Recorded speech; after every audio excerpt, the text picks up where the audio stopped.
Olá pessoal da Corteva, eu sou o Franklin, consultor da Markstrat da Harvey e vou acompanhar vocês nesse módulo 2 aplicando planejamento na minha rotina.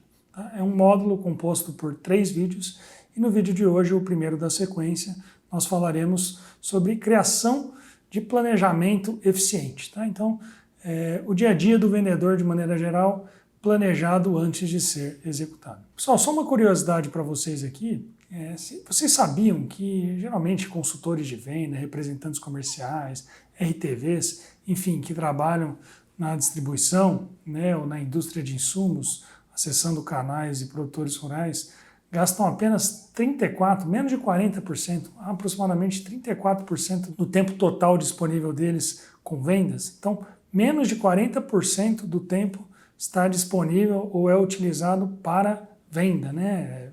Fazendo venda, executando venda de maneira geral, né? Seja com os parceiros, seja com os produtores. E por que isso, pessoal? Sem juízo de valor aqui, isso nos traz uma mensagem de que existem outras atividades que também devem ser executadas e que acabam consumindo o tempo do vendedor, da pessoa da área comercial. Meu intuito aqui nesse vídeo é discutir um pouquinho com vocês como a gente otimizar o planejamento dessas atividades de modo que a gente seja o mais eficiente possível no uso desse tempo, né? De modo que a gente consiga realizar todas essas atividades que são extras, né? Que não são da venda em si, né? Que não são da execução da venda em si, mas que são necessários para que a venda seja realizada com maior eficiência, menor custo, traga maiores resultados e assim por diante, tudo bem? Pessoal, aqui a dica desse vídeo, né, é a gente tentar pensar sempre em quais são as atividades que a gente tem que executar no nosso dia, na nossa semana, no nosso mês, no nosso semestre, no nosso ano,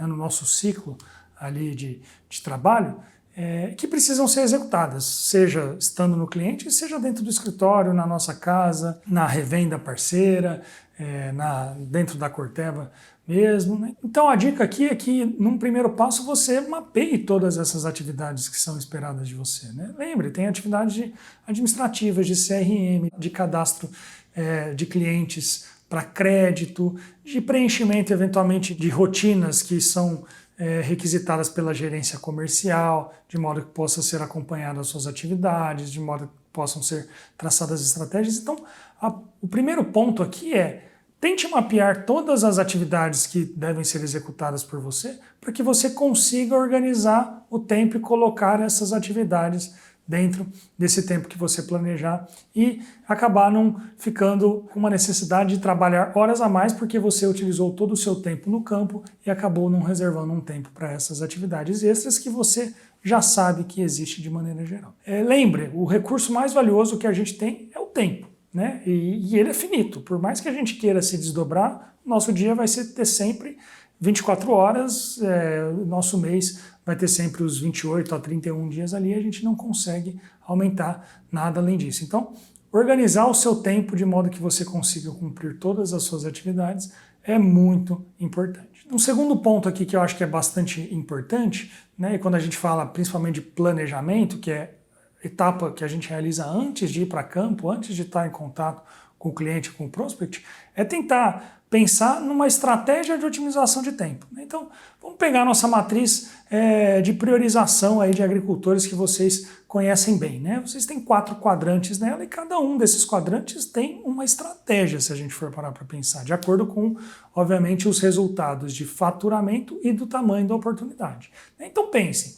Tem grupos ali que são prioritários, tem grupos que são menos relevantes. E aqui eu não estou dizendo que a gente precisa deixar nenhum grupo de lado. Pelo contrário, nós temos que pensar em estratégias de atender cada um desses grupos da maneira mais eficiente possível, considerando as características dele. Então eu queria pegar o exemplo do quadrante de desenvolvimento ali, né? Então produtores nos quais a gente tem um alto faturamento, mas que também ainda temos uma oportunidade considerável. São produtores que são importantes para o nosso resultado atual e podem ser mais importantes ainda se a gente conseguir capturar a oportunidade. Ou seja, quando a gente estiver fazendo nosso planejamento, a gente tem que considerar que esses produtores são talvez mais relevantes para a gente considerar uma visita mais longa, uma maior quantidade de visitas, uma presença mais próxima e assim por diante. Na mesma lógica, os produtores ali do quadrante Light Touch né? De novo, temos que atendê-los também, temos que estar presentes.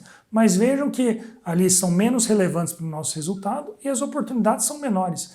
Temos que otimizar o nosso tempo de modo a fazer menos visitas, fazer visitas mais eficientes, né? Que sejam mais rápidas. Enfim, as 24 horas do nosso dia, e obviamente aqui eu estou considerando 24 horas, mas a gente sabe que nós não temos as 24 horas disponíveis para estar com o nosso cliente, mas elas precisam ser bem agrupadas de modo que a gente dê mais tempo, né? Forneça mais do nosso recurso tempo para os mais relevantes e menos para os menos relevantes. E para finalizar o nosso bate-papo aqui, pessoal, sempre lembrando que para cada uma desses quadrantes que a gente precisa ter uma meta. Né? Só que mais importante do que ter a meta quantitativa de onde a gente quer chegar é a gente pensar em quais são as atividades que a gente precisa desenvolver para atingir aquela meta. Então, se você pegar, né, o seu quadrante de desenvolver e colocar um objetivo de crescer 5, 10, 15 pontos percentuais médios naqueles clientes do quadrante de desenvolver, você está traçando uma meta quantitativa. Mas para você atingir esse crescimento, você precisa de metas de atividade. Quantidade de realização de visitas, tempo gasto com esses clientes, quantidade de dia de campo, de desenvolvimento de produto, ou desenvolvimento de solução, ou ações de geração de demanda que vocês devem realizar com eles. Então, a mensagem final para a gente encerrar esse nosso primeiro vídeo é: não adianta só a gente traçar o objetivo de onde a gente quer chegar, a gente precisa também traçar objetivos de atividades que são relevantes para a gente chegar naquele objetivo quantitativo. Tá bom? Então, um pouquinho aí da importância de planejamento, falamos um pouquinho sobre gestão de tempo também, e a gente se vê no próximo vídeo.